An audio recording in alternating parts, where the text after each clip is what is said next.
All right, good evening, everybody. We got plenty of people here and plenty of people online, so thank you for coming. And as always, the first thing we're gonna do is say the Pledge of Allegiance. The flag is right behind me here. All those on Zoom, feel free to chime in. I pledge allegiance to the flag of the United States of America and to the republic for which stands one nation under God, indivisible, with liberty and justice for all. Right, thank you. First thing I'm gonna do is I'm gonna do roll call. Please remember, I'm hard of hearing, so be loud. It's a good time to be loud. And we're gonna go ahead and if I'm only calling civic associations that are members, paid to up-to-date members. Okay, so Bermuda Riviera, Beverly Heights, Birch Park, Central Beach. If you're on Zoom, you gotta unmute yourself. Okay. Present. Okay. Central City Alliance. Cooley Hammett. Coral Ridge. Coral Ridge, I'm here. Coral Ridge Country Club Estates. I'm here, Mary. Okay.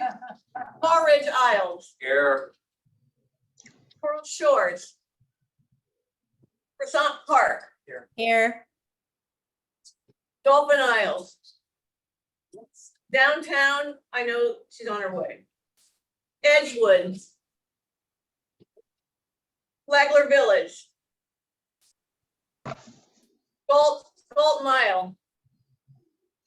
Golden Heights. Harbordale Civic. Here. Harbordale Inlet. Here. Historic Dorsey. Here. Okay. Idlewild. Idlewild here. Imperial Point. Yeah.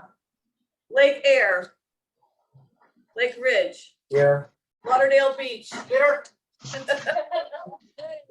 Lauderdale Harbors. Here. Lauderdale Isle Civic. Here. We sit at the table. Lauderdale Manors homeowners. Laudergate Isles Civic. Here. Melrose Manors. Here. Middle River Terrace. North Beach Restaurants and Shops Improvement Association. Yes, here. Derby Isle. Here. Palm Air Village. Here. Point Siena. Poinsettia. Here. I guess it's hard for me. Progresso. Progressive JJ. Village, Progressive Village here. All right. Rio Vista. River Garden Sweeting. Here. River Oaks. Here. Rock Island. Here. Sailboat Bend. Sunrise Intercoastal. He's here acting as the guard. Turpin River. They're on their way. Here. Okay. Oh, there you are. The Landings. Victoria Park. Okay. All right. Oh. I don't know why I put it in here. Okay. All right. Okay, let's get right to the agenda. First thing on the agenda is our brand new police chief who's running late. So we're gonna go right ahead, just jump into sidewalk master plan. We have Karen Warfel here, and you wanna just stand up and take over, you two? Sure, and where's the camera? Is it over there? The camera's up there. No, I'll just stand in the corner here, so I can see everybody and everybody can see me. Okay.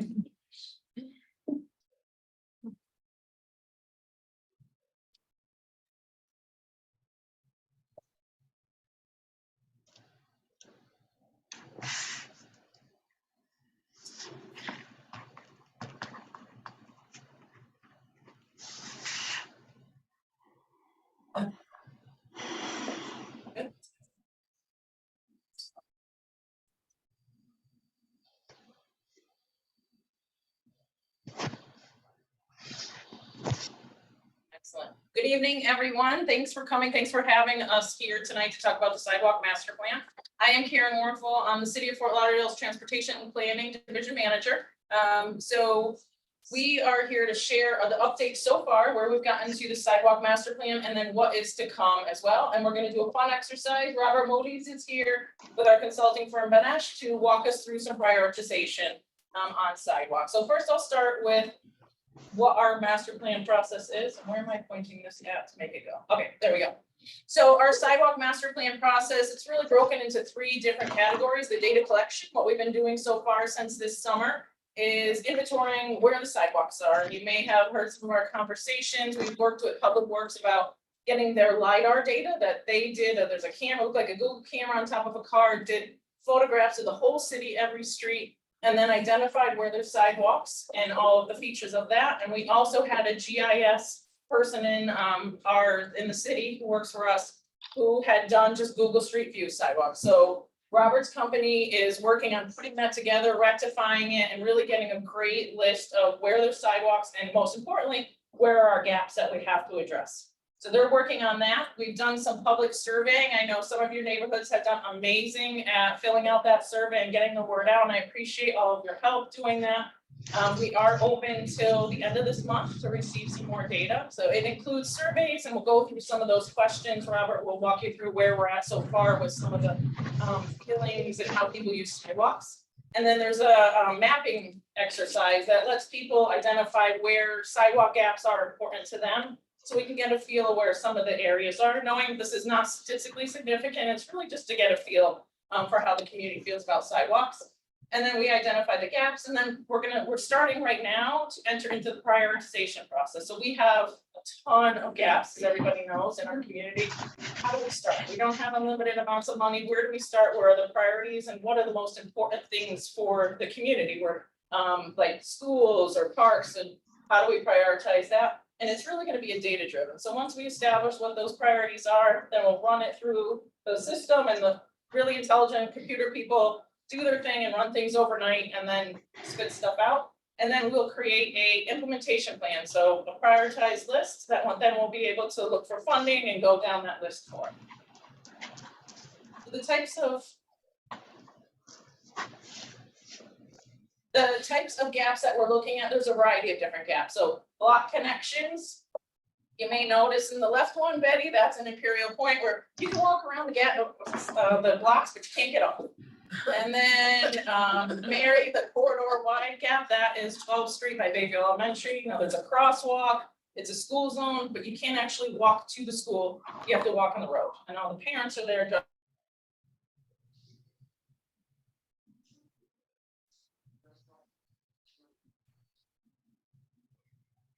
Dropping kids off. And the right is Victoria corridor, except for that one property there. So there's a whole variety of corridor wide, little ADA connections, and then little blocks.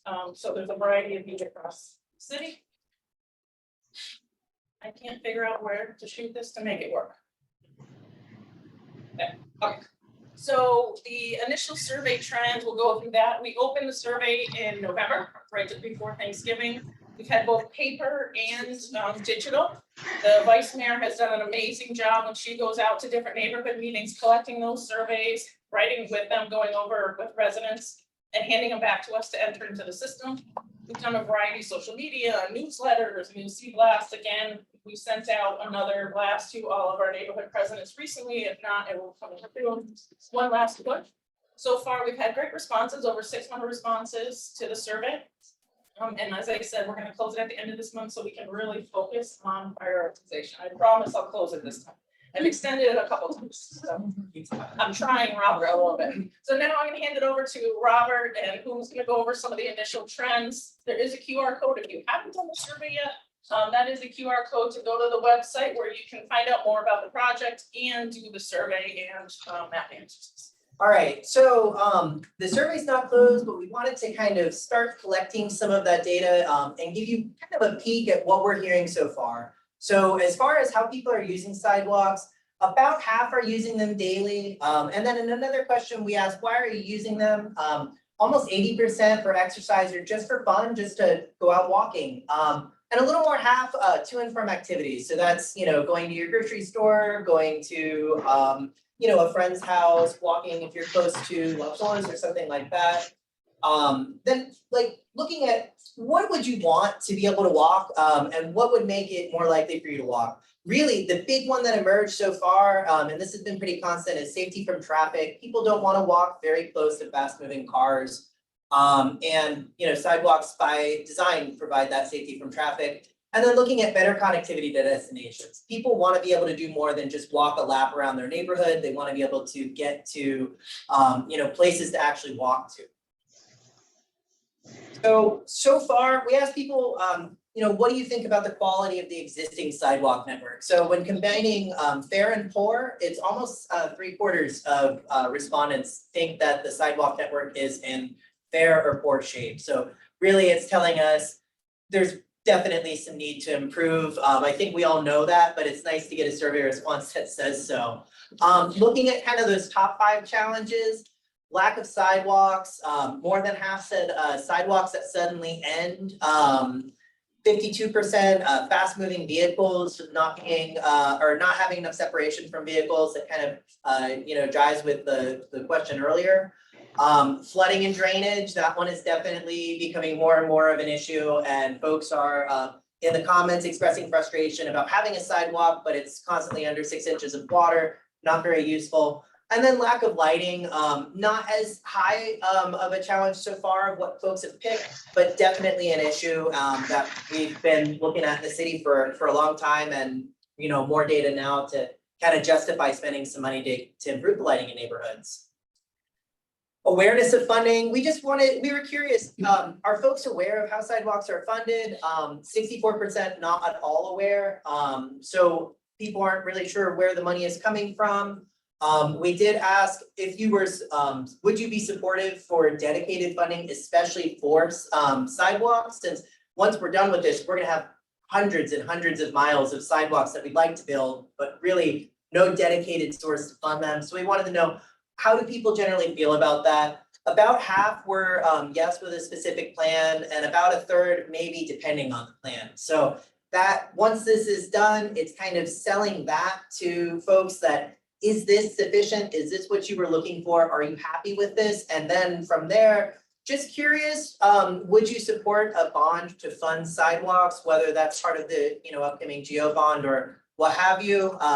75% are yes on that. So that is, again, not statistically significant. This is anyone can take the survey, but kind of an interesting, just we wanted to see, is it an absolutely no, or is it a maybe yes? And so that's definitely something for the city to explore later on.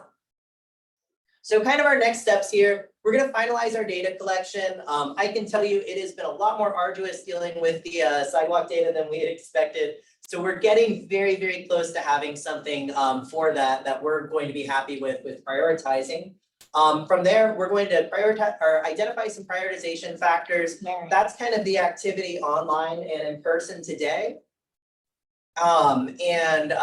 So we have an online version of that as well as an in-person version of that. So those of you who are on Zoom, you're able to participate in that. Once we close the survey at the end of January, we're going to analyze those results and get a better feeling for what's out there, especially the handwritten comments, which we have hundreds and hundreds and hundreds of.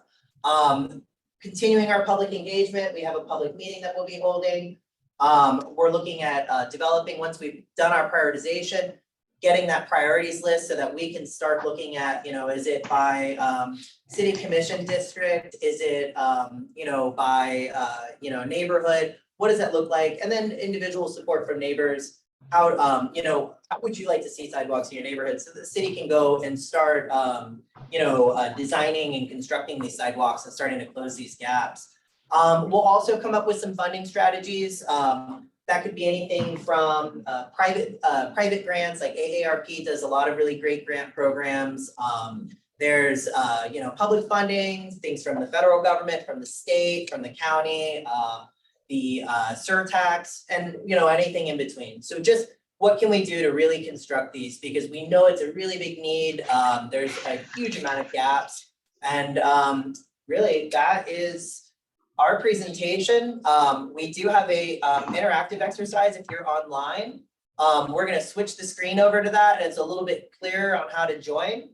And then Karen and I have some boards for those of you in person. I know Marilyn loves stickers on boards, you know, everybody's favorite planning activity.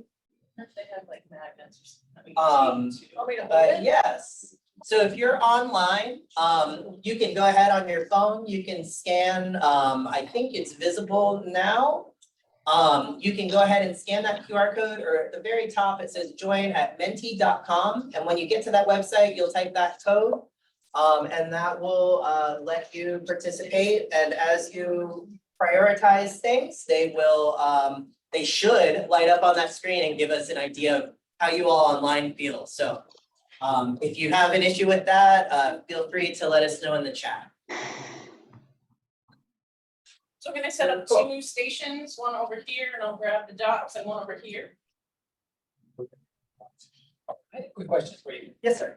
How are you guys using the interactive map? Because I know our neighborhood spent a lot of time Yes. doing that. So- Is that like are you guys using the data from that? We have We to will. put in, okay, good. We will, Good, good. yeah, so that one is, it's a little bit harder to make sense of compared to just kind of a traditional written survey, but we're absolutely looking at that, and some things that are not related to sidewalks have come up, and as that is closed and finalized, we don't wanna, we don't wanna mess with it until it's closed. So we'll be able to give those to Tam as well, or whatever, department that issue came up with as well. Yeah, we'll absolutely be using Because this. one of the pictures I didn't see up there, which we have a lot in our neighborhood, is the utility poles. Yes, Right and that in the is, middle of the sidewalk. that's like in the introductory Yeah. paragraph of the plan, is Okay. that we have a really bad utility Yes. in the Old city. ones too, they just did. new Old ones, They new did the ones. new ones right in the middle of the sidewalk too, Yeah. and then the old ones are still sitting here too. Yeah, better coordination with FPL is definitely something I think in the industry, we've been really wanting, so definitely something we use, sir. Are you only looking at new sidewalks or is repair to existing sidewalks part of the plan? So this is looking at installation of new sidewalks. We don't have available data on the condition of sidewalks at a citywide level or ADA compliance. So those are kind of a separate topic that the city might want to pursue. I would say they Maybe should Public Works pursue, may have some hands, but but for this, it's just new. yes, looking at filling gaps and getting new sidewalks, and anything constructed, of course, has to meet, modern stormwater, ADA, that kind of. Yes, sir. There's pieces of concrete on the sidewalk sometimes. Where they live. Are you addressing that? Again, And grinding? we don't have the data for grinding. That would be something that Public just Works through the handles traditional under their Public maintenance. Works dealer process. Yeah, we're looking at just where there are not sidewalks. Gotta start somewhere. Yep. But So if there's just to new, respond to that question, you can call in to Public Works if there's a big gap or level like that, and if it exceeds a certain height, they have to do something about it. Apparently, question. No, you're absolutely right. You can also get data on the Department of Public Works. They spend $1.5 million every year Yeah, on doing those. we picked up some of that money. We finished the Yes. sidewalk that was over it, but there's still some that are like this. Yeah. and I just need to go Well, back. Call to them in. it. You can also call LautaServ. You just call in LautaServ and get a case. I had two sidewalks fixed that way.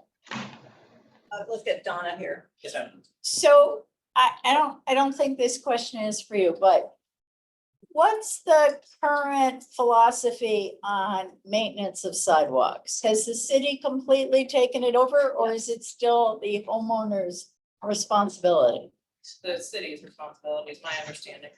everywhere? Everywhere. And they've been going through, like Marilyn said, they have over $1 million every year. And they do have a study that they did that looked at height gaps and width gaps. And the worst of the worst, and they prioritize just, again, database, looking at the worst of the worst and handling those every year, going through just plugging away, but there's just as much need as we have, they do now that they've taken over that responsibility. Okay, and James. So Karen, I mean, some neighborhoods, some homeowners, they don't want a sidewalk. So if there is a decision to put in sidewalks, and there's landscaping, or paver driveways or something, How is that addressed? So our methodology and our practice so far, and what I would follow, would be, like Robert said, we'd have to go to the neighborhood before we do anything. So we're just gonna get a list based on data, and then we would go to your neighborhoods and then say, okay, is this something you support? Because if you hate it and don't support it, I'm not gonna fight to try to get it in. But if the neighborhood said this is, we had an instance in Tarpon River where some neighbors didn't want it, but then the neighborhood as a whole really wanted it and said, this is important on 7th Street, we need a complete sidewalk network. Then because the neighborhood was in support overall on the board, we are moving forward with it. But we're not gonna. Yes, I'm still confused on the definition of, how can I put this? New, replace, repair. If there's a sidewalk missing, and the continuity stops, is that unsafe?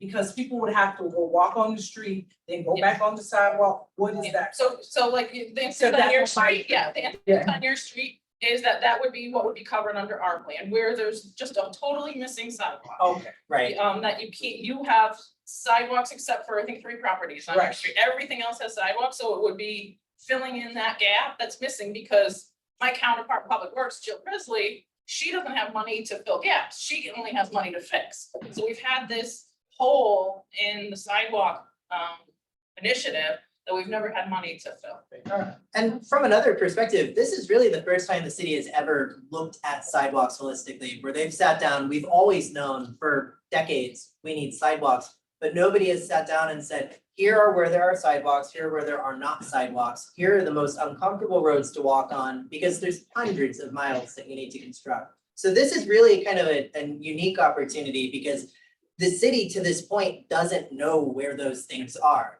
Kind of from we got a Q alert, we got an email, we got a letter to the commissioner. We know where those problems are, but we don't know, looking at a map lit up bright red, where there aren't sidewalks. We know where there's locations where people who know who to call have Right. reported, but what about those neighborhoods who don't know who to call and what to do about it? Right. We don't want this to be a squeaky wheel plan. so, at my next homeowner association meeting, I just wanna make sure I say this correct. Alan Dodd will take care of repairs, because there's numerous comments at our meetings about somebody tripped. But any gaps will be done by you, right? Yes. All right, so what was the presentation that was done by Alan Dodd at the city commission meeting? So he talked about a survey that was done way back in 2015, talking about $23 million. What was that about? I know he included a whole lot. I'm not sure. Yeah, My he- deputy director is here. Right. Good evening, everyone. My name is Nicholas Prestovic. I'm Deputy Director for Transportation, located in the department. I'm with the city for a year. A few days ago, it was a year. It's a pleasure to be here and honored. So the presentation that was given to City Commission last week had to do with the geo bond, and it had to do with the infrastructure that Public Works is looking for ways to improve and maintain going forward.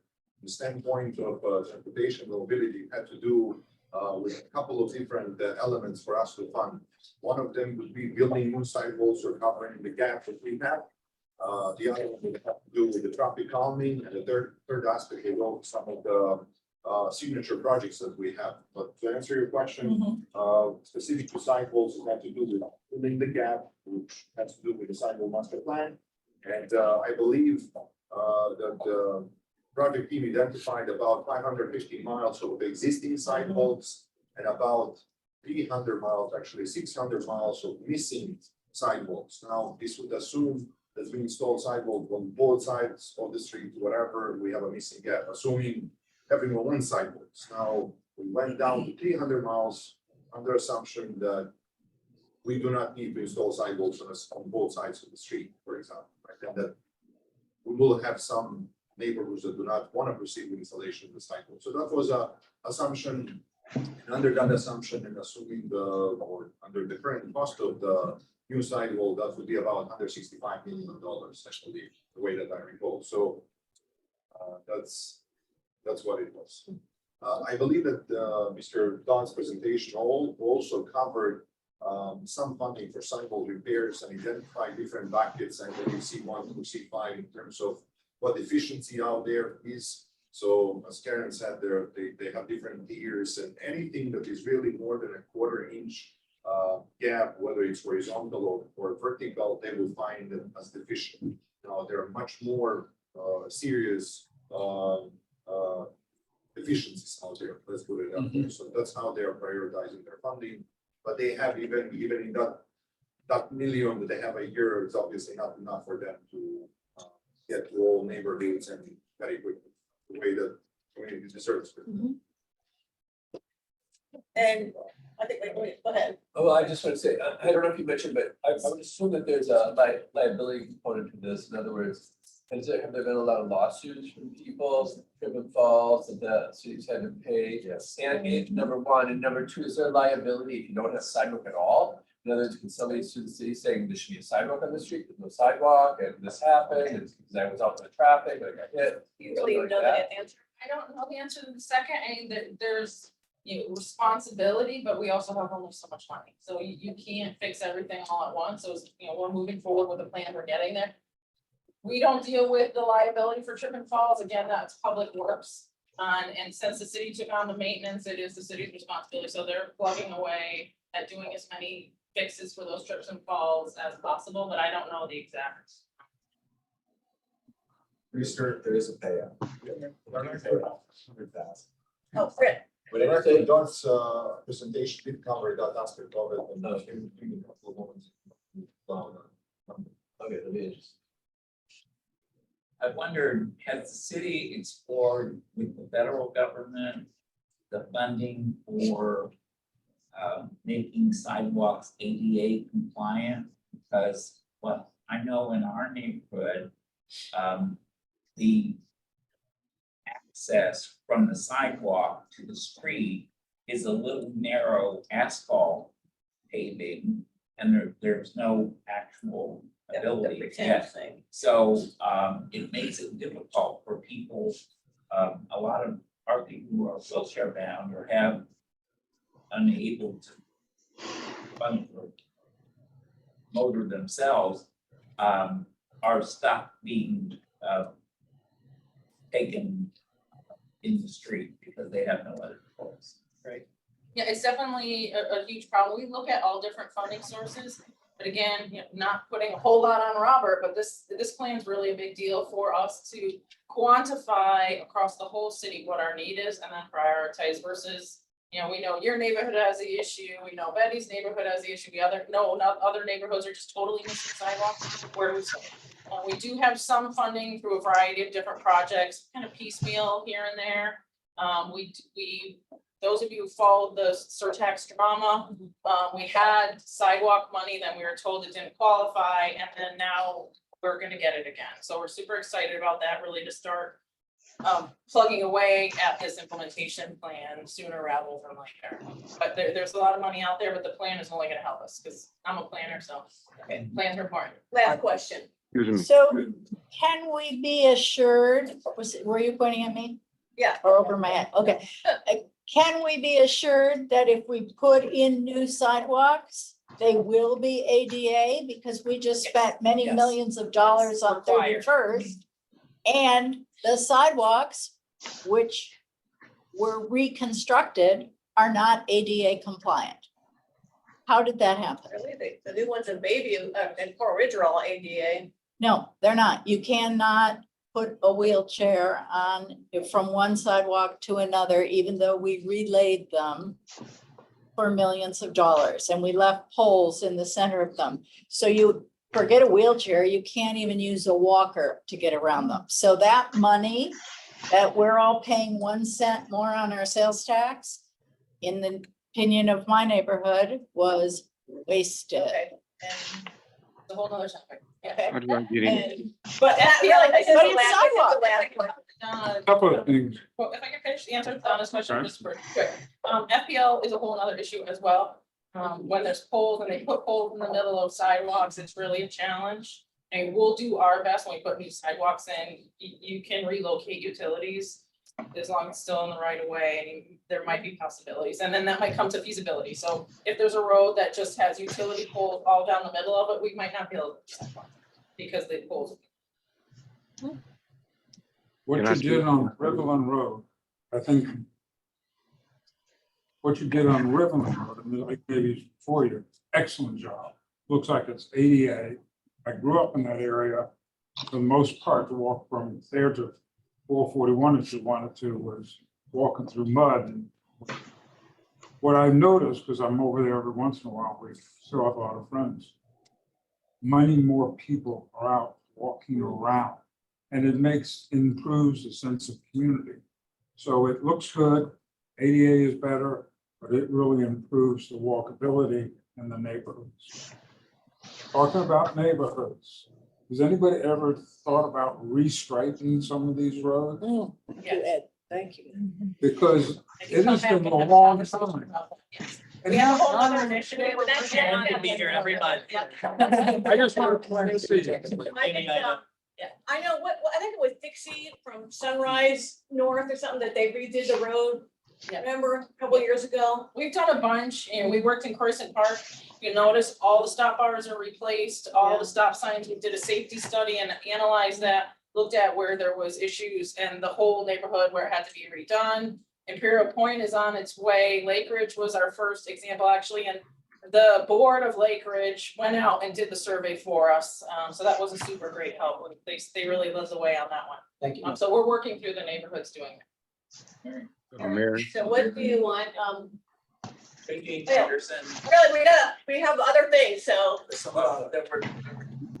me have her, Barbara I go. just wanted to know who's handling the ADA issues. This building does not even have a ramp coming into it. It's an almost brand new building. Heavy building. Who does the ADA work out of? the city? Building, is there a risk management office? Guy Hine?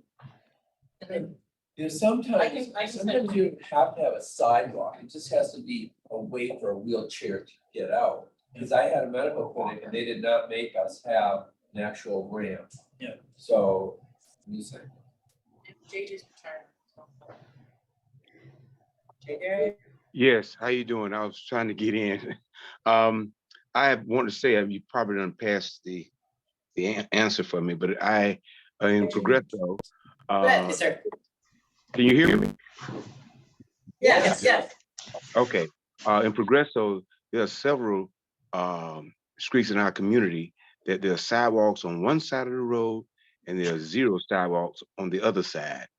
And also there's what would happen, and I've seen it in part of our neighborhood, that the tree had lifted up the sidewalk and probably need to be grinded down or however they would do it. Is that the city will handle that, or would that be the homeowner?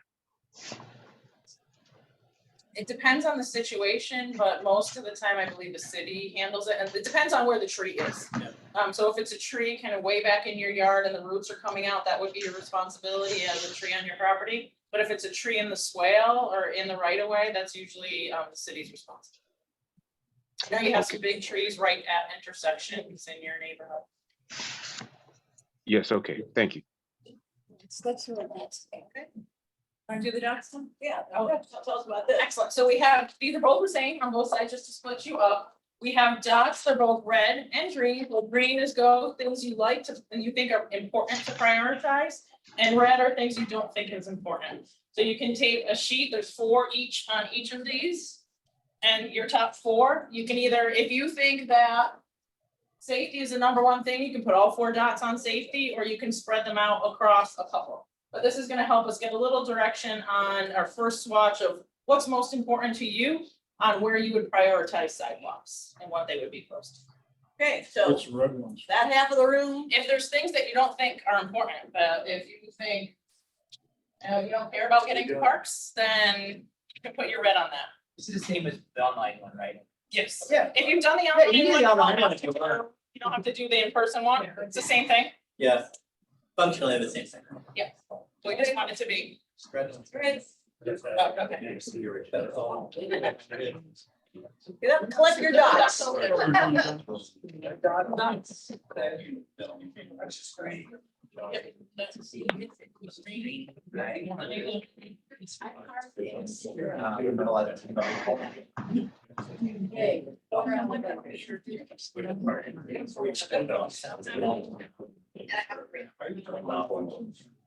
It's a constant. For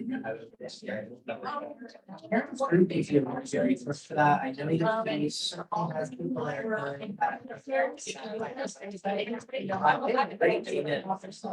You were now. Yeah. It's on American Supervisor.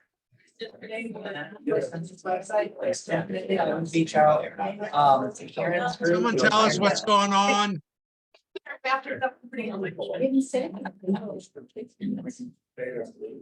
Well, they want to let them go. I really want them to like be able to introduce them. Hello, what is going on? hello, what's going on? Seems like total disarray. I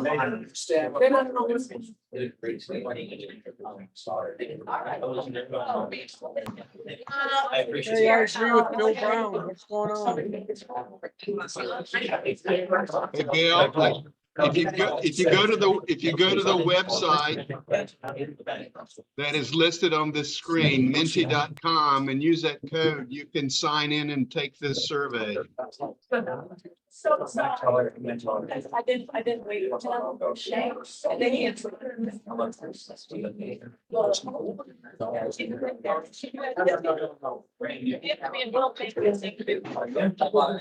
Okay. And I've already done the survey before you got here. Okay.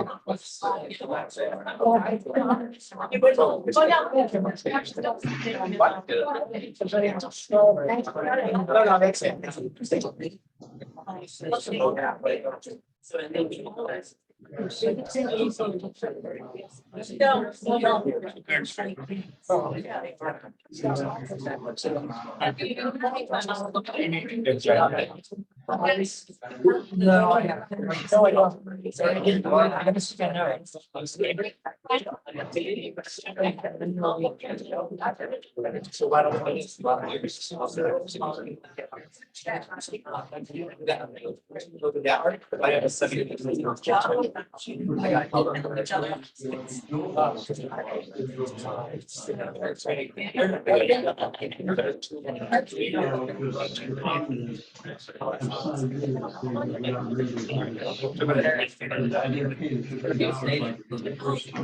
don't. I never got reimbursed for that anyway.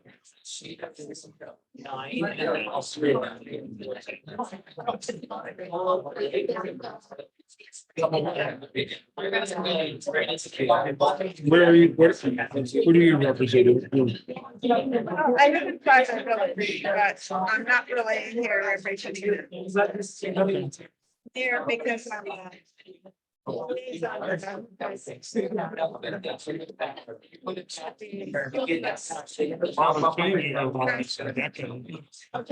the changes. I was the president. I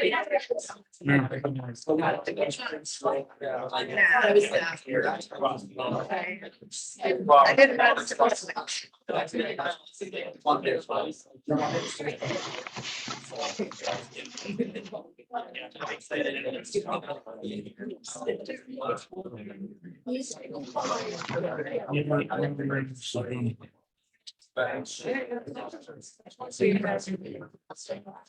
I haven't done that.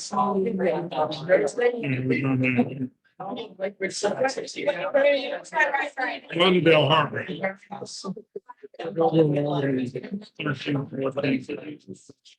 And Cliff Lake. The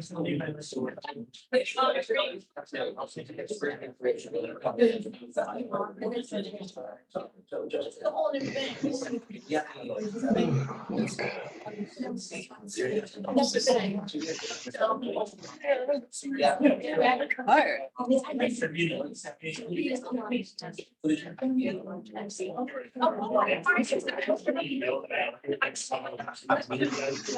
Jim, are you off duty?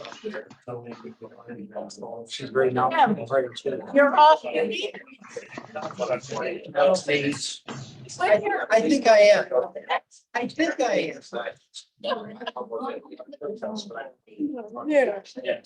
Tired. What's your question again? Did you want me to ask her? Oh. I don't think I'll bug her. I'll bug him. The train, the train triggering the. See that? That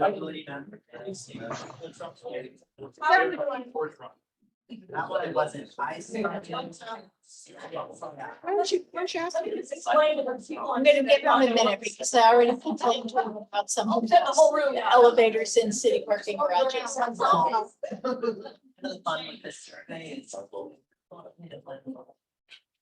I can ask her. Mila? It's like the zombie apocalypse. I am the old stuff that's around.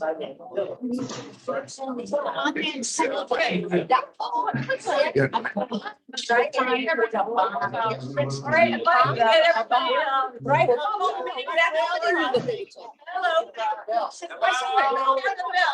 Somebody tell Betty to sit down. Betty, no there. Please, Betty, sit down. I don't have an image.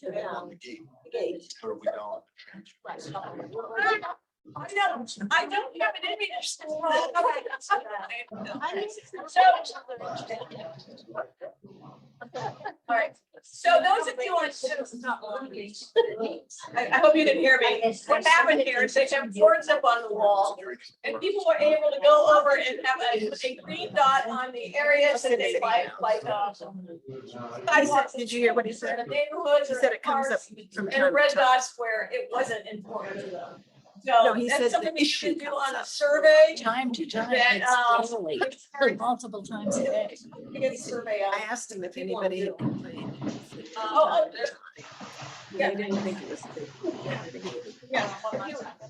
Well, and we'll put it on the website, and we'll send it out to you guys, but that's what happened, all of a sudden, it probably looked like a room erupted, and everybody got out of their chairs and was having a party. Maybe we were, but I just gave you a different reason. So, all right, unfortunately, the police chief and the district commanders could not stay, so they're gonna come to our February 13th meeting. There was a delay in them getting here, or the chief getting here, and then whatever, so they couldn't stay.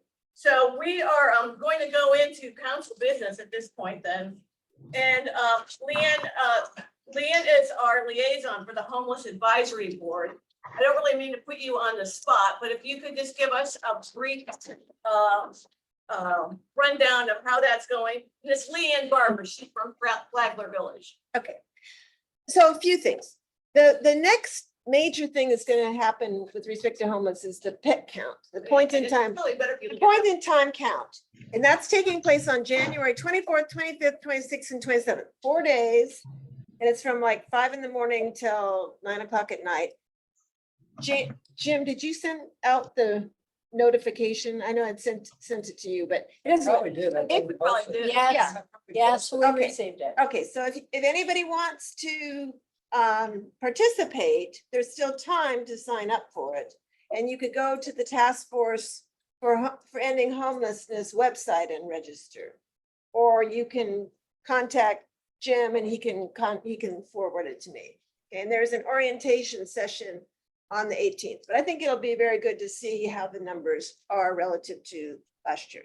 A couple of other things. One is they had a memorial service for homeless individuals that died in 2023 at the end of this year. I guess they have it every year. And there were 81 individuals that died in Broward County, I guess, in 2023, ranging in age from 23 to 74. If you want any more information, I've got the flyer to test this. So it is a problem. The Homeless Advisory Committee has been established. They've met a few times. I go along to the meeting, really lively meeting. You're very welcome to attend. It takes place on the second Thursday at noon at United Way down south. And they've decided to have 3 priorities. First is shelter, second in housing, and third are financials. So we had a comprehensive discussion about the shelter situation in Broward County. And what they found is that the shelters are all operating below capacity. by about 15% or so. And they weren't quite sure why that is, but they think it may be, so they were gonna do further investigation to find out why. But they think it's due to lack of staffing. So they're gonna look into why and report back. Did you say lack of what? Staffing. Yeah, and they say they have a hard time attracting and maintaining staff in the shelters. And then the other thing that was very interesting is they gave a homeless services review at the commission meeting a couple weeks ago. And I want to just give you a few stats. There was a infographics that went around, and I can send that to Jim as well. But for example, fire department had 4,100 homeless related calls. It's 2023, okay? It was 7.6% of their total number of calls. Police department had 7,122 homeless related calls, 2.8% of their. And then I don't know if you know that they created this homeless outreach, the homeless council, court, the homeless court. They meet. Community court. The community court, thank you. And no, actually, I take that back. So the other number is homeless outreach connections. That's task force. So we have a common entry point for homeless services called the Task Force for Ending Homelessness, funded by Broward County. It's a nonprofit independent organization. They had 2,794 connections, okay, to homeless. So homeless people registered with them, and they meet in different places around the city every day. So basically, if you call the homeless hotline, they'll tell you where to go and meet with this task force. Or if there's a, problem with a homeless person in your backyard or, at your shop, you can call the task force and they'll come and talk to the person and try to get them into some services. So they had 2,794 connections made. And I don't know if that's gonna count every single connection or if that's unique people that they've reached out to. What the city police department is doing now is they're doing through this homeless court, they're issuing something called a notice to appear. So if they see somebody trespassing or doing some kind of minor thing, they can give them a notice to appear, which will hopefully get them to appear at community court, and then they can give them access to services. And they issued 56 of those last year. There were also 59 reunifications, meaning they've sent somebody back to their family somewhere else. For the community court, and I know some people here have been like making sandwiches for the community court. They had 1,255 visits. So the notice to appear was only 2%. So that community court is being used not just for the notice to appear for the offenses, but it's being used a lot for giving people access to services. And they did have 5 graduates from their notice to appear. I guess they go through a several week program, and then they can graduate. If they graduate, then they have their offenses dismissed. And they also, and by the way, these services are being managed by by neighborhood support. Okay, that's Louisa department. Yeah, it's not affordable housing. So neighborhood support. They also fund a housing navigator, and they were able to find homes for 28 people. Neighborhood support did that. They funded Housing Navigator, which were able to house 28 people. Yeah, and then one last thing is the city, I don't know if it was city commission, but anyway, the police department is hiring 3 new police officers to bring the total to 6. Okay. For the homeless task force on the police department. Right. Yeah. Right.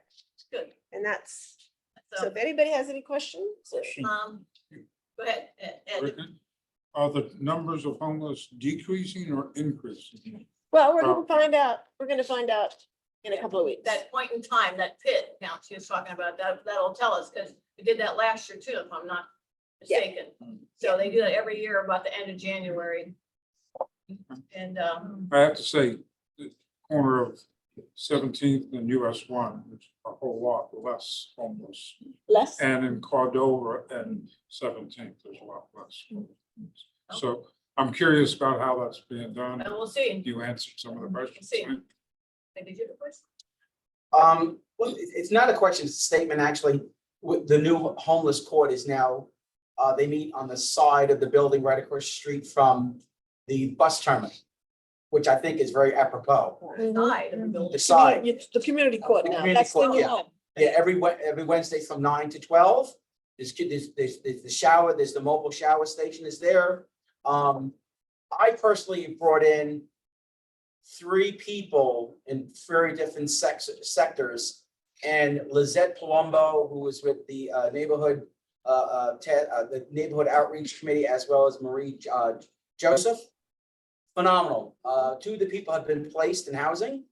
And the other one is been applied to a sober home. So that they did their job. And then I'm telling you, if you're not sure of it, go visit them, and they do a phenomenal job. Thank you. I see, Bill Brown, you have your hand up.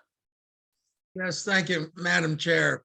I have a question and quite concerned about a letter to the editor written by someone here in the attendance tonight that kind of made it sound like the city of Fort Lauderdale is not doing a lot for the homeless, when in fact, Fort Lauderdale is doing way more than any other city in the county. And I was offended by it, especially sitting on the Budget Advisory Board, and know how much taxpayers' money of the city budget is going for the homeless. And I would like to ask our liaison, what's her position on why would that be commented that make it sound like Fort Lauderdale's not doing anything when we're spending more than any other city? Thank you. Okay, Leanne, do you want to answer? Thank you, Bill. I really appreciate the opportunity to address that. So my letter to the editor was because when the city was required to pay $640,000 to settle the Food Not Bombs lawsuit, Commissioner Glassman, and I really kind of think he was kidding, but he said, we may have to take that out of our homeless budget. And then there's been this confusion about what our homeless budget really is, because we do have $14 million for our affordable housing, in our affordable housing department, but really none of those $14 million go towards providing housing for homeless people. And that's really because the vast majority of homeless people are in the no to very low income categories, right? They might be getting SSI, but even if they're getting SSI, that's less than $1,000 a month. So that's about $12,000. The affordable housing that we provide, sponsor, build, whatever, is really geared towards people that make, well, usually 50% of AMI, which is $88,000. So $44,000 a year up. Okay. So it's really affordable housing. It's really workforce housing. It's for people that are making $40,000 to about $100,000 a year, yet can qualify for government subsidized affordable housing, income restricted affordable housing. So all those affordable housing projects that you see are really income restricted. So you have to meet a certain income level in order to get that apartment. But the basement, the lowest level of that is about $30,000, which is far in excess of what a homeless person generally on the street is able to achieve. And so while City of Fort Lauderdale may be spending more on homeless services than other municipalities, I'm not sure. There's really the only direct money that's budgeted for homeless services within the City of Fort Lauderdale is for housing navigation and for community court and for the fire services and the police services. And I don't have the exact amount on that, but it's probably, less than $1 million kind of thing. And I've asked Louisa to give us that information, and she's going to provide that in upcoming meetings. Okay, well, thank you. And I just want to make the point, I think, and I was there when the statement was made by the commissioner. And it was the way I interpreted it was basically his point was, wouldn't it have been nice to be able, instead of paying all this thousands of dollars to these attorneys, if that taxpayers' money could have been used to help the homeless even more. And, where the money comes from is irrelevant. It's going to cost the taxpayers money when that money could have been used not for attorney fees, but for the homeless to homeless initiative. So thank But you I for think that. it's, and I just want to find the final point on that. I think it's really important for everybody to read that court case, because the City of Fort Lauderdale lost a First Amendment court case because the City of Fort Lauderdale was saying to this activist group, you cannot feed a homeless person in a park. And it was construed as denying them their First Amendment rights. And I can go through the legal back and forth with you if you like, but under appeal, the federal district judge said, you are in the wrong, City of Fort Lauderdale, and you cannot deny these individuals their First Amendment rights. And so that's why the city lost the case. And that's why the city had to pay the legal fees for the Food Not Bombs activist group. Okay. Well, we'll agree to disagree. And thank you, Mary, for the opportunity. I don't want to get into the case itself, but I think that case resolved from listening to the residents of the Barrier Island and the problems as a result of that initiative. And it's just like with the homeless panhandling on the street corners that we're all complaining about, that because of court dissent decrees that the city's having issues enforcing certain ordinances. And we have to figure out how we can address this problem. So thank you. Correct. That's correct. But my only point is, but it's not just the judgment that we had to pay. Obviously, the taxpayers paid money for our attorneys. That judgment was paid just the other stuff. Right. Correct. So it was a significant amount of money to I take. think it was about $1 million. So I think everybody agrees it doesn't make sense. Correct. Yes. I just wanted that. I agree with Bill. I took exception to your editorial also for the same reasons. The city does put money into the homeless. It's the county's responsibility legally to take care of the homeless. And the city, yes, it is the county's responsibility. But the city does provide funds, and I think we provide too much to tell you the truth. Ooh, Dennis, okay. Dennis. All right, and at that. You're Colleen, entitled to your opinion. all right, yeah. Homelessness is a huge problem throughout the entire country. It's Absolutely. everywhere. And it's hard to lasso together all the entities that are trying to do something about it. So I appreciate that.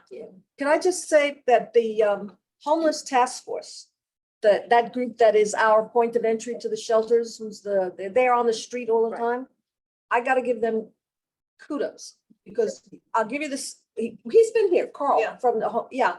And I had a situation on 15th Street where there was two people living out of their car. And now one's still living out of their car, and then we have 3 more people with mattresses. And the community was besides itself. I said, come on, let's call. We called them. They were there that afternoon within 2 hours. They weren't moving anybody. That's not their job. They were talking to them. What's your problem? What's the situation? Yada, yada. Next day, they were gone. The car was gone. The mattresses were gone. And the city's got a plan and a program to deal with these things. We need to get the word out more. So that people, oh, there's nothing I can do. I'm frustrated. There's nothing I do. Yes, there is something you can do. You can take the initiative, you call these people, and they will work very hard to try and understand the individual problems and trying to help them, not just push them along to the next place, which sometimes happens when the police show up. They just push them along to the next place. These are people who actually work very hard to try and get into what is the real problem and can I steer you in the right place? And their job, if they believe somebody is in danger of actually killing themselves on the street that night, they will get them a place. Okay, so both you and Michael say it's money well spent. So how do we as a council communicate the value of that service that people are not aware exists? Well, actually, it is very well aware. People don't pay attention to it. And it's placed on different sites and everywhere. The neighborhood support is constantly speaking about it. We are very aware of it. Have you brought lunches to them? No. Oh, okay. It's been announced for years, over 2 years, that Yeah. bringing lunches to the council, to the court there.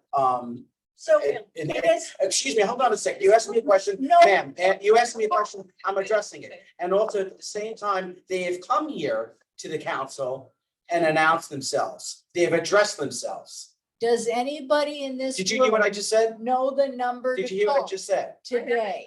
So- Yes, it is on, I believe it is on our site also, our website. Okay, all right, I'm saying, does it bear the council reinitiating familiarity with it?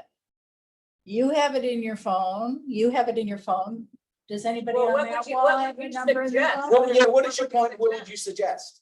I would suggest that we send out Yeah, I'm saying- information to our Let me explain membership. something to you, ma'am, is that I sit with the St. Anthony's Homeless Ministry also. I do a food distribution. Every year, feed over 5,000 people. No, I'm trying to make a point. Yeah, and It's you're that it is a very, nothing it is a to very do with productive, my it is a very suggestion. productive situation that is happening there. So I don't know if you've used it. Marilyn is very well aware of this. Is that correct, Marilyn? Yeah, I'm getting the number, I'm getting it now so I can give it to everybody. Good. Okay, thank you, Very good. Marilyn.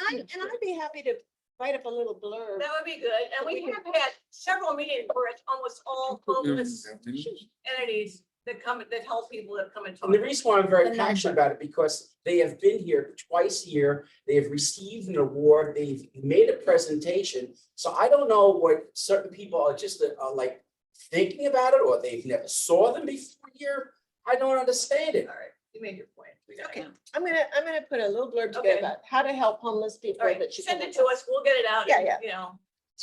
And the thing is, people are bombarded with information. I know I am, so you see things over and over and over again, and it's hard to keep up, but I don't wanna, But when you. we have a hear lot it, to cover it's not at your tonight, so, fingertips. okay. Hey, Jim, then you. A suggestion. While back, I remember, I think it was the police department was giving people cards, like a business card.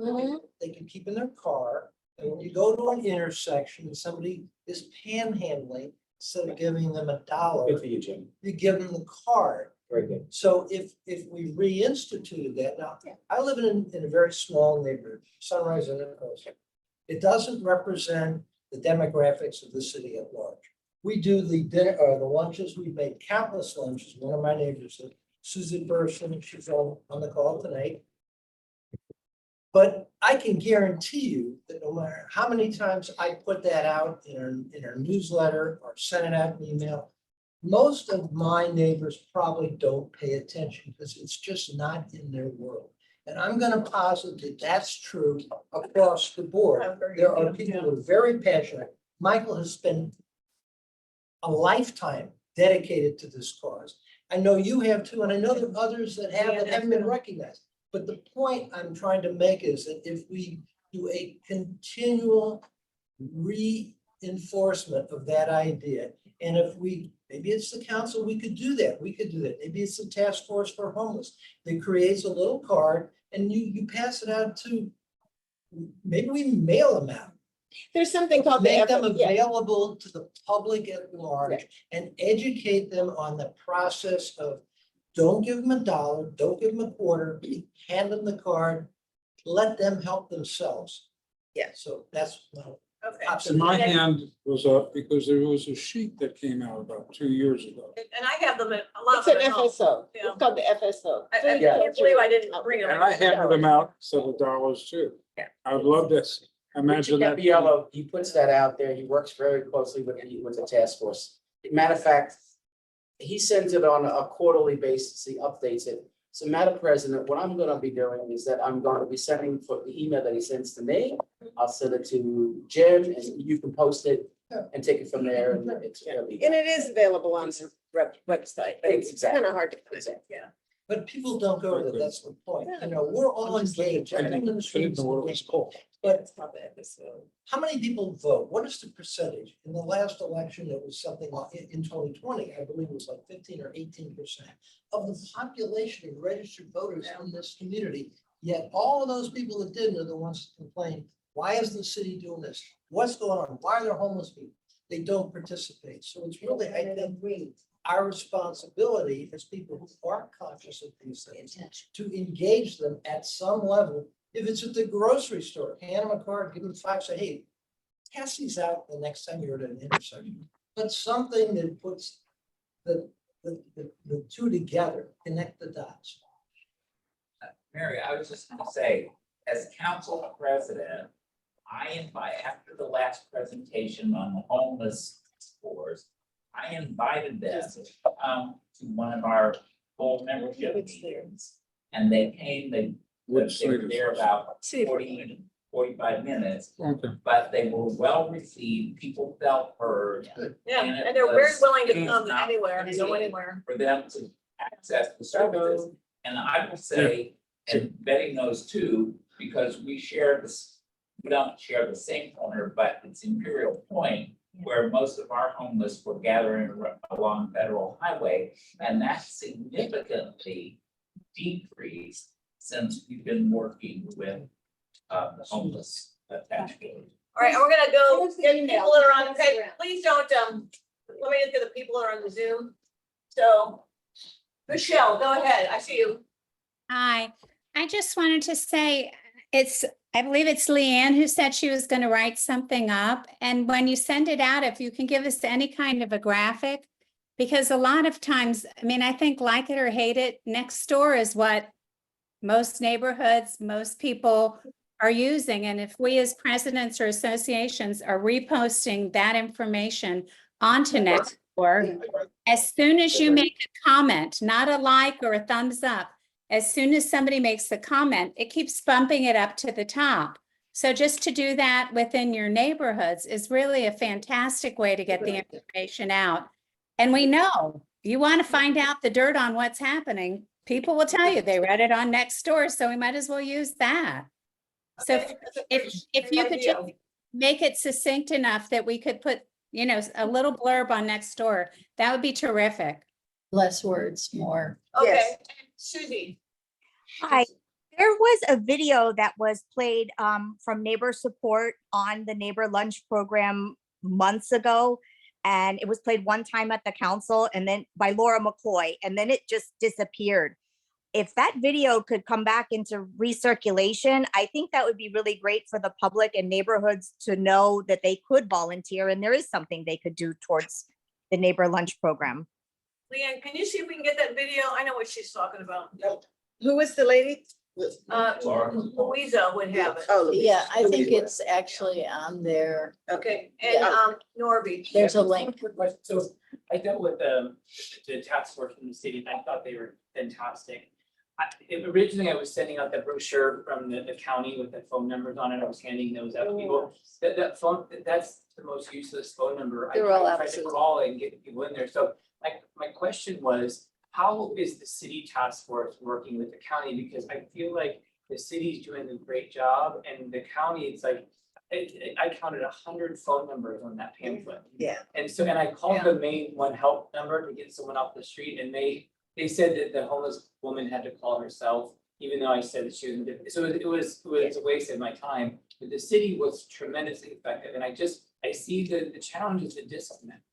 And And I'm wondering if the task force, as on the task force, if they've addressed that, or if they've thought about ways that they can leverage the county to really do a lot of what they're supposed to be doing, you know? Yeah, and I'll just say briefly, which is what Bill Brown alluded to. There is a county level, it's called the continuum of care, Yeah. okay? And that's a HUD, so HUD funds the county, and part of that requirement is to have this thing called the continuum of care. And they kind of bring together all the service providers within the county. The task force for ending homelessness is the funnel, is like the front end for all those other service providers. And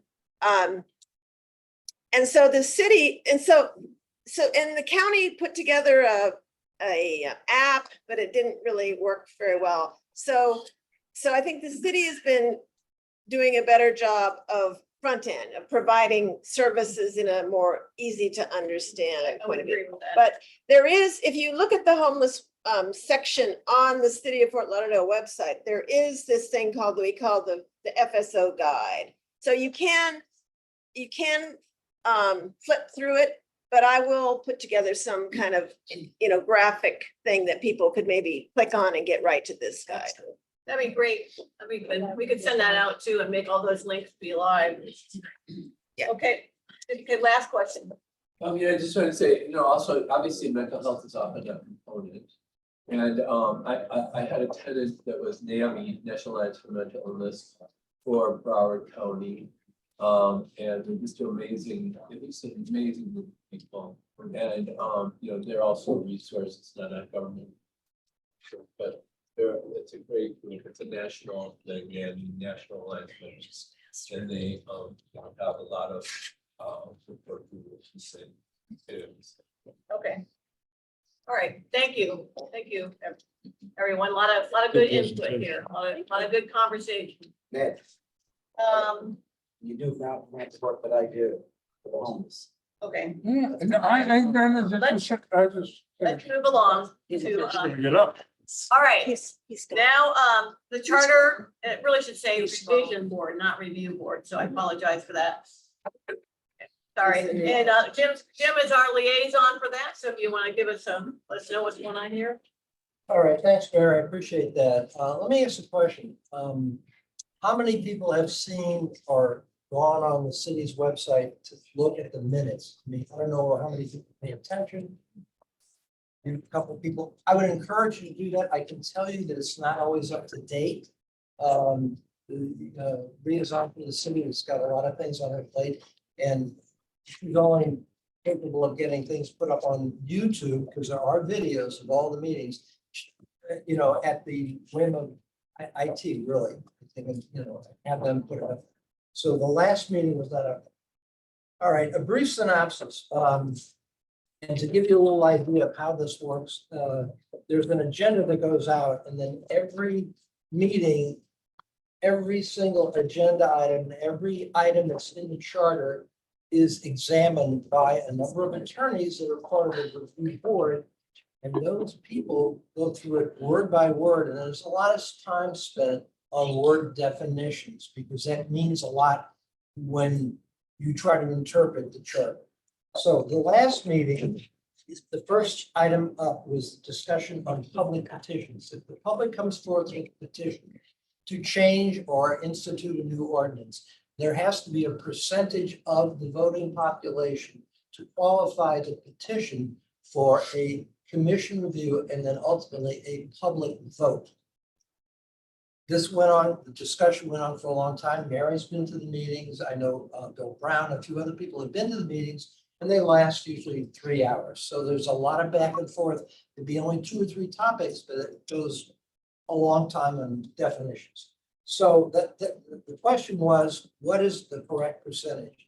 Should it stay the same? Should it change based on the new demographics of the city because the city's growing?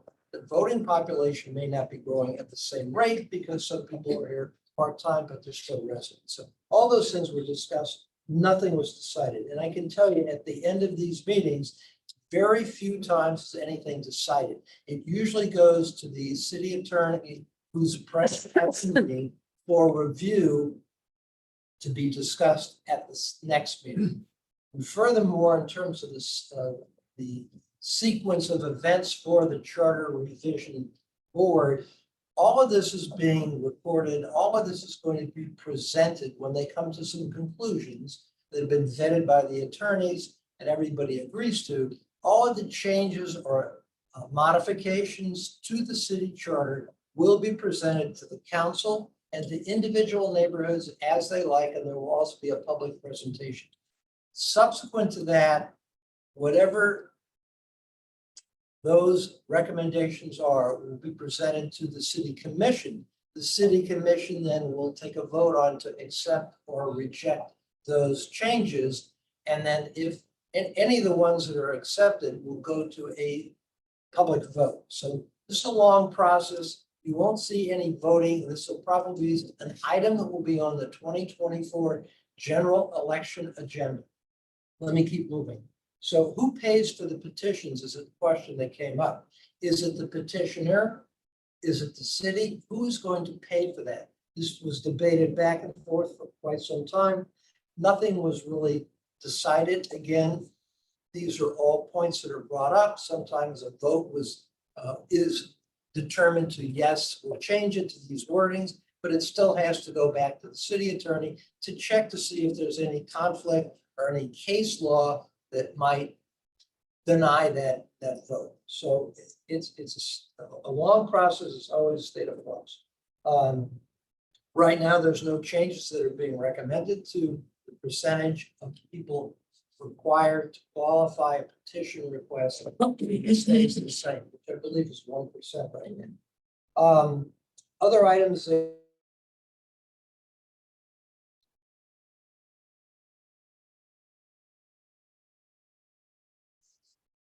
they came up, the permanent applies to the mayor, commissioner, etc. They have to fulfill a definition of a resident. That went back and forth again for quite some time. And there was a consensus that it should probably align with the definition that the state has in the state charter. But again, nothing was decided. There was a question of 2 oaths of office. So after an election takes place and Michael's elected mayor, Yeah. he actually take. Mr. Mayor, could you hold your comments for a moment? Thank you. He would have to take an oath of office. Well, as it stands now, there's 2. There's a city oath of office, and there's a county oath of office. So the question is, do we leave it the same way, or do we change it and make it one simple oath of office? Nothing was decided. The next major item that came up was how many commission meetings are required for a city commission, our city commission, during the course of the year, including 1 month of vacation, which could straddle 2 months, like it could be mid-August to mid-July, September. So nothing was decided, but these are the types of things that come up at the charter revision because they're looking at making any major changes or minor changes that could affect the way the city management operates going forward until the next time they have a charter revision. Let's see what else happened. Is it appropriate for the city manager to create the agenda for the commission meetings? Again, this went back and forth. There was a lot of arguments of why that's not appropriate and arguments of why it was appropriate. So once these items become more solidified, I can report back, and that's after all the minutes are ratified, as well as the findings from the city attorney. So I would suggest stay tuned. You have the opportunity, see whatever I can post on the website, which has been official. It's been given the blessing. And if you have a lot of time in your hands, and I don't think anybody in the room does, watch the videos on YouTube. It's under charter revision. And I think I put that out in the last either the agenda or in the last notice that I posted on the website. Yeah, there's a link. Next meeting. Next meeting. Next meeting? What is the When next? is there? Oh, the meeting is the first Thursday of every month.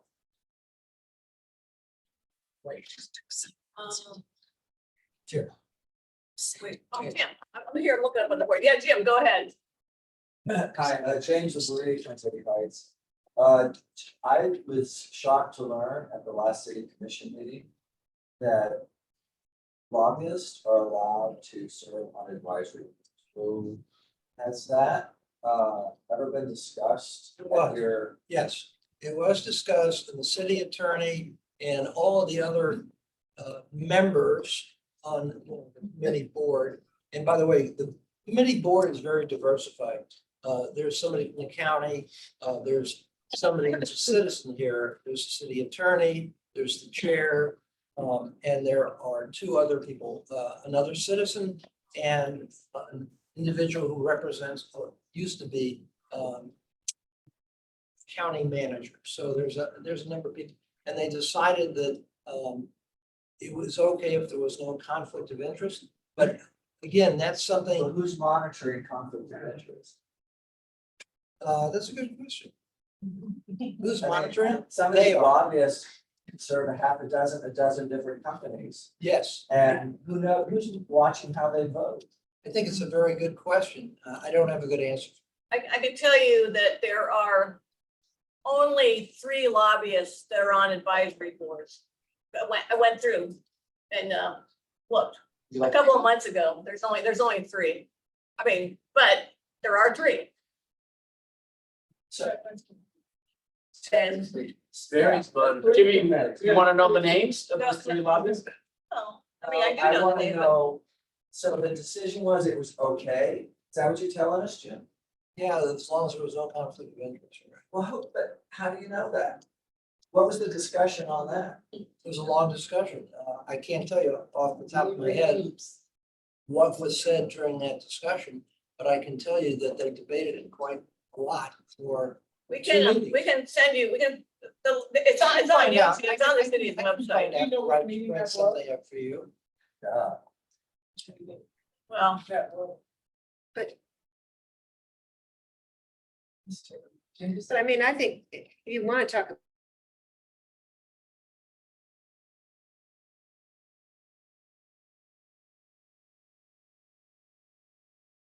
about conflicts, there's lots of developers, they're joining the advisory board, really, in a lot of cases, looking for business or getting to understand how the city operates. So, there might be. Lobbyists completely different. lobbyist is different than a developer, so. Yeah. But actually, the truth of the matter is that there are rules and regulations about what, when you have to stand down and when you have to recuse. But the bottom line is advisory boards are advisory. They don't make the decisions. They just make They're recommendations. making decisions. They're not. No, they're not actually. That's the point. That's why I said earlier that they make recommendations only. They can tell you that the sky is purple and say we should put that in the charter. It doesn't mean anything because ultimately the recommendations they have, and they'll take feedback from all of the community when they go through that process. But the recommendations they make then go to the city commission, who then vote on it. And then that all goes to a public vote. So if this is a hot item and it comes forward, it's gonna be a public vote anyway, it's gonna go to the commission. So this is not a done deal. So let me see. Not a done, That's what I didn't know. There's only 3 quasi judicial boards. Am I right on that, 3? And that's quasi. So, Jim, so if I wanted to follow up on that vote, that discussion, Yes, and then see where it hasn't gone before city commission. nothing. No, That'll be So, maybe September, maybe August. Okay. We don't know. We don't know. that's all I need. They're gonna try to wrap this process up to create the recommendations. I'm gonna say there's a wild target of maybe April. And I say it's a wild target because there's delays, in the meetings, and there's a lot of review that's gotta be done on the legal end of it. So even if it comes to pass, they have a full set of recommendations by the end of April. Then they're gonna go do the community outreach. So it's probably not gonna go to the commission to the late fall, I'm guessing. It'll be before the election, because then, once the commission votes on it, then it would be put on the ballot. You've seen these items on the ballot, a charter revision amendment. Yeah. So that's how you're gonna see the ultimate, and then everyone gets to vote on that. And then, you know, whoever votes now, I already said 15% voted, you know, in a big election, so. Okay, Marilyn. Does that help answer your question? Yes, very good. Okay. Going with the process, not the substance. Let's take the lobbyist rule. I'm not saying good, bad, or indifferent. Okay. But if I had an opinion on that, all right, could I email that opinion to them? Okay, and then once they make, let's say I'm persuasive and they make that recommendation to the commissioners, okay? And the commissioners say, we're not letting that one go. You can forget about it. Right. My beef is with the commissioners, not with Yes. them. Correct. Okay, I understand. And the public is encouraged to attend the meetings. I post them, you know, the agenda on our website. So if you want to go and see and make a comment, because during the meeting, they usually go back and forth, and there's always an opportunity, just raise your hand, and you can make a comment on any one of the items during that process, during that meeting. So it is a very open forum. It's an open process, and nothing's happening at any time soon. It's very interesting. Sometimes, I'm not gonna lie, a little terrifying, to be honest with you. Melinda. I'm just curious, how far in advance is the agenda posted generally? Not very far. So is it generally like 3 Usually days? Tuesday. So like, oh, okay, so it's Tuesday a Thursday or meeting. sometimes So like Friday 48 before. hours? Yeah. Yeah, because I think the city- Junia posted. yeah, but the city liaison doesn't make that up. She doesn't make the agenda. That's a couple of people in the chair put the agenda together, and I think the city attorney has a hand in it. When I say the city attorney, it's not Mr. Asper. It's one of his Executive. representatives. The office. So, All right. All right, thank you, Jim. you're Thank you. All right, Marilyn, did we get anywhere? You probably didn't hear from the city attorney. No. Oh, Okay, just by way of background, we, when the city, dropped the first draft of a proposed change to P3 was sometime in, probably good if you. Okay. So I know that they can hear you, that's all. okay. It was in October of last year that the city first put on, the city first, reviewed a proposed P3 ordinance. After many, many years, finally, an ordinance appeared on the agenda and they discussed it. And they, Excuse me, yes, sir. can you talk a little bit louder? Sure. Oh, sorry. Nobody's ever asked me to talk louder. Probably come down closer too. Too far away. Wait, you stay there, stay there. I'll come here. So the city has been contemplating a proposed P3 ordinance since October of last year. When it went on the agenda, there was some discussion about it, but not a lot, because it just appeared on an agenda with no discussion. And the commission instructed the city attorney to go back and talk to the council of Fort Lauderdale Civic Association so that they could have some input. And of course, the commissioners all said they wanted to have one-on-one meetings and have their own input, which I do not know has happened. But we, within, I would say, a month, we called our committee back together. We made a proposal, we brought it to the board posted it to the members. And we have been sending letters to the council, to Mr. Axborough now, at least 3 times, along with our comments on the proposal. And requesting a meeting so that we could get together and, you know, work this out. And we have questions. We don't understand some things. We have some suggestions for going a little further, for adding a different pieces to the proposal. But we haven't heard anything from them. And it was like 3 times. So the last email I sent was a couple of days ago was, we are really now very anxious to meet with you because undoubtedly the issue of P3 is going to come up at the goal setting meeting on Friday. And then I followed up with a phone call, and if you could believe it, he said, oh, we were just talking about you. We were just talking about you. We've got to set this date up. It's very important, yada, yada, yes. Oh, okay, good. When? Well, my secretary is at jury duty, so we can't do it until my secretary comes back. I said, there's nobody else who can make a meeting?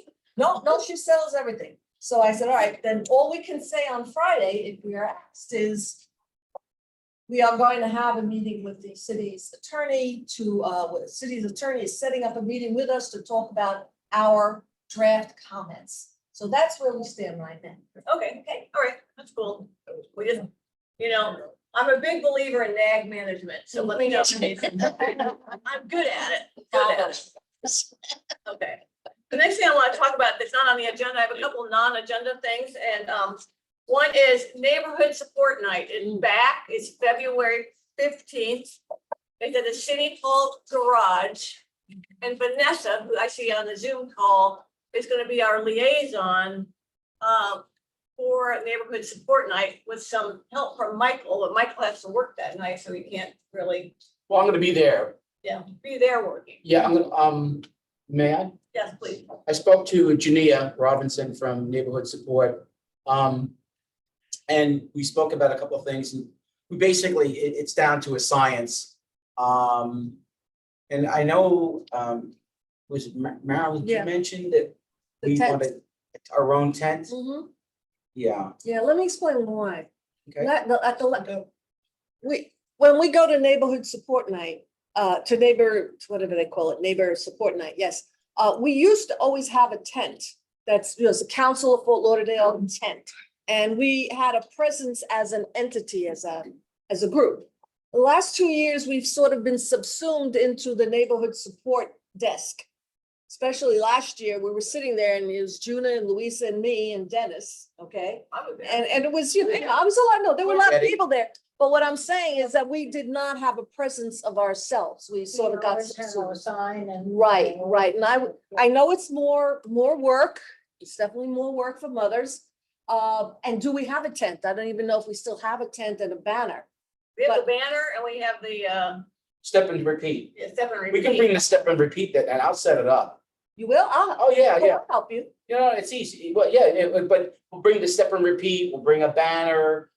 We have any other information?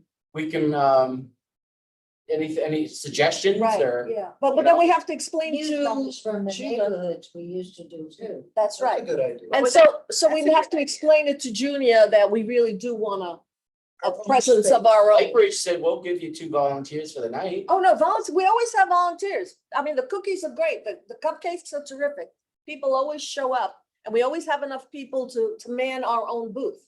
That's never been a problem. It's just that our presence has sort of been diminished over the last 2 years because we got pushed in with them and nobody, sees us. Yeah, we need our own identity, absolutely, because we are not the city. Okay, so February 15th, that'll be here in a nanosecond.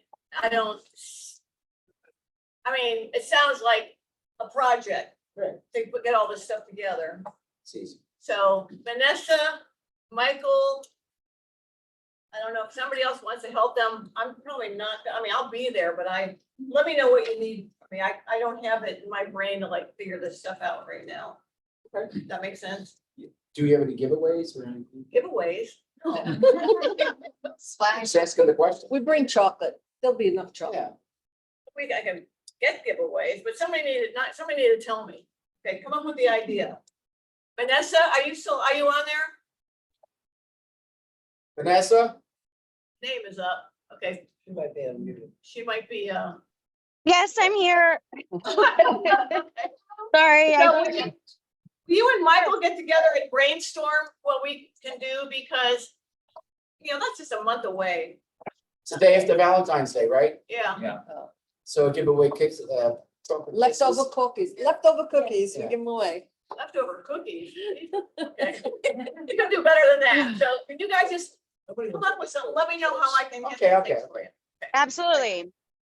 Okay, so neighborhood support night, February 15th. Put it on your calendar. What time? That's the one thing I don't know. Usually starts at 5:30. 5:30. Okay. It's in the garage again? I have a Yeah, flyer. okay. We'll be sending out a flyer in too. Okay. Okay. No problem. Okay. Okay, the next thing I want to talk about is the District 1 rep, Abby Laughlin, has resigned. So we, she wants a little more free time. I was kind of envious when she told me what she's gonna do, but, so we're gonna have to have an election. If people want to nominate someone, or if someone wants to nominate themselves, which is normally what happens, let me know, or you can let us know now. And if there's more than one person, we'll have an election for the District 1 rep at the next meeting. Right, so, I'll make a note. okay. Susan Burstein. Mark, you guys speak up. Did you guys hear that? All right, I'll nominate Susie Burstein for the District 1 Council Representative. Okay, so Susie, did you hear that? I heard it. Thank you. Is that you're good with that? Yes, thank you. Hey, hold on. I'm just gonna nominate you Floor's open. Yeah. Yeah. Great. Who? Yes. James. Jim LeBrie? Do you James? accept Jim? James. James? Did he say yes or no? Yes, James LeBrie accepts. Wow, what a Okay. basket of riches. Anybody else? I have a question. Yes. You have to be a member of the council in order to be, if you reside in District 1. The reason I'm asking is. You have to be a member of the council, and you have to be the alternate or the representative for a recognized civic association. There's a member in good standing. Okay, I did it for so many years. all right, if I anybody was gonna else, say it, but I know. if there's anybody else, so if the two of you at the next meeting could do, normally what we do is have people talk about themselves, a little paragraph, little talk paragraph about themselves. And if you could just be prepared to do that. Okay, all right, good. People excited about District 1, I like it. Okay, and then I just want to make sure that people know this Friday is the, okay, is the, shoot, what is it called? The commission is meeting for their priorities for the upcoming year. Yeah. Is everybody aware of that? Is that gonna be televised? I think you can watch, yeah, you can watch it. And generally, the council makes recommendations. I don't really know, I've seen that there's been emails. I don't really think we have our arms around anything that we want to say. So I think as a board, go ahead, Melinda. Yeah, I agree with you. I had volunteered to look into a potential communication prior to the meeting, and I have sent out something just to Right. generate Saw. comment. But I did want to let the board and the members know that I did hear back from the Office of Management and Budget, which is technically the group that's actually running the meeting. Laura Reese, who's the director of that Right. department, and I was just asking her about our additional opportunities to give input. And so she said, really that this workshop, you know, it's fine to give feedback beforehand, but it's really going to be an opportunity for the mayor and commissioners to discuss their priorities with each other. It is a public meeting, but it isn't structured as a forum to collect public input. So I asked if there was going to be public comment. I wanted to confirm because I heard something different last week. And so there's not actually public comment, but you can watch it and you can attend it. It's going to be at the executive airport.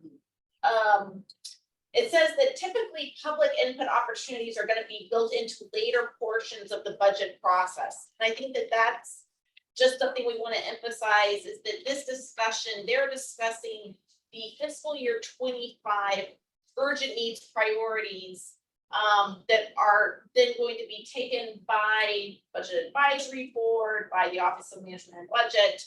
So they know what to run with for the next several months as they produce a draft budget that will be put forward for a vote prior to our fiscal year end, which is September 30, 2024. So obviously the priorities are very important, and then it's all about the money to make them happen.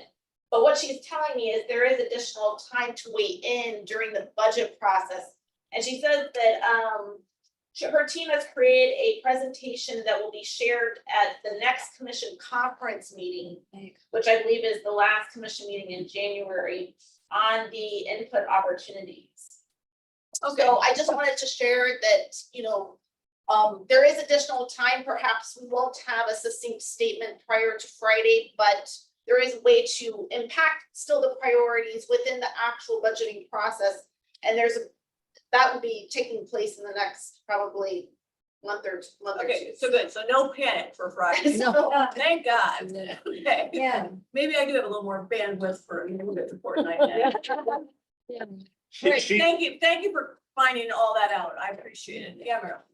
And in the process, working with Melinda of finding that out, I went back and I looked on the council's webpage and I found, you'll never believe this, Donner's 2020 consensus report, a 2015 consensus report, 2015. Okay. Now a long time. Right, right, like, a long time, but we did this as we had a committee, you had a committee, tell us about it, it was a big deal, I mean, you worked for months and months and put together a proposal, which was then distributed, I believe, to all of the commissioners, and it was widely discussed at the time and presented, and if you go back and look at it, not much has changed since 2015, that's the disappointing part. But I mean, as a process to get our groups, to get our members together, discussing about what are our priorities, it was a great, good, it's a good process. And it got people, involved and energized, and it was really very good. Good. And I see Bill Brown, you have your hand up. I just wanted to thank Melinda for trying to pull this together on behalf of the District 2 presidents. And I know it was short notice and excellent brief out on the process leading up to Friday. That room's going to be very small this year with department heads, and there'll be budget advisory board members in attendance and all, and with all the commissioners. And as you know, Mary, that room from the charter is very, very small. So, you know, and as Melinda said, it's really not for public input at this time, but there will be several opportunities. So thank you for that, Melinda. I think everybody can watch it from home. I know I will be, so. All right. Where is it on the website? It's under, if you go on the menu, Yeah. and it's resolutions of the council, you gotta go down to the bottom there, it's resolutions of the council. I didn't go far enough. You had to go I down. stopped at 1812. All right. Okay, so let's move on here. First of all, has everybody seen the minutes? Yes. Are there any corrections or additions to the minutes? Nope. Do I have a motion to approve the minutes? So Jim Concanon, seconded by Michael. All in favor? Aye. Aye. Aye. Any opposed? Okay, minutes are accepted as written. Thank you, Donna, you do a great job. You're terrific. Thanks. Treasurer's report. Okay, so treasurer's report as of today, January 16. I believe the last report that I gave to the membership was probably in November. I didn't give a report at the holiday party. That's okay. So the balance in our primary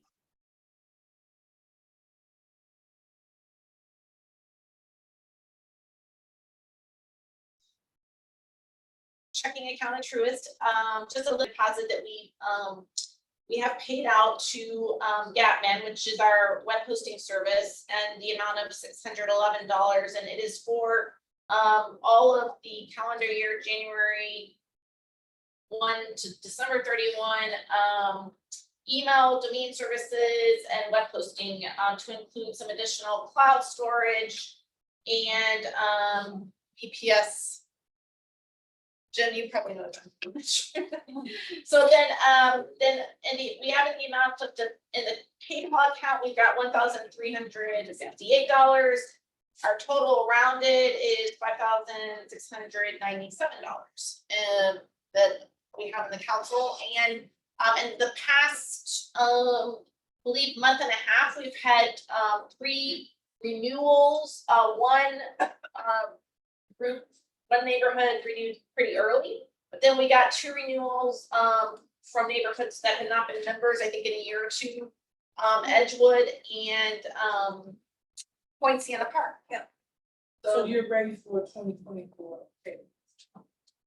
Yes, so if you pay now, and you're current member, then you will not expire until March 31, 2025, and we are ready. And anyone who if you're not a current paid member right now, and you haven't been for the past year, Mary and I made a decision to If you pay now, your membership won't end March 31, 2024. It will actually be until March 31, 2025. I can't hear what Michelle's saying. Yeah, she wants if I can send out the information on how to pay, and I can definitely do that. Yeah. Yeah. So there's a lot of associations that you have they change officers and things like that about this time of year. And you have to support, you have to send all that into neighborhood support to be recognized by the city. You do that, and you get all that done real quick, and you want to renew your membership in the council, you can do it now. So feel free. I mean, I usually try to get it done early enough so that I don't forget about it, because that would be bad if I wouldn't. So something to think about. We'll talk about membership more in the next meeting, but yeah, we can send that out. Yeah, and we have 46 per meeting. Okay. Any questions for the treasurer? All right, any old or new business? No? We all good then, I think? How about all my Zoomers? Everybody's good? All right, no old business, no new business. Well, okay. I think that's the end of the meeting. Somebody want a motion to adjourn? So moved. That's Melinda, motion, a second. Second. That's Betty. All in favor? Aye. And no one is opposed. Thank you, everybody. Thank you, I really appreciate it. What's your decision? I didn't probably make it to one. Thank you. Yeah. Actually, it's pretty much.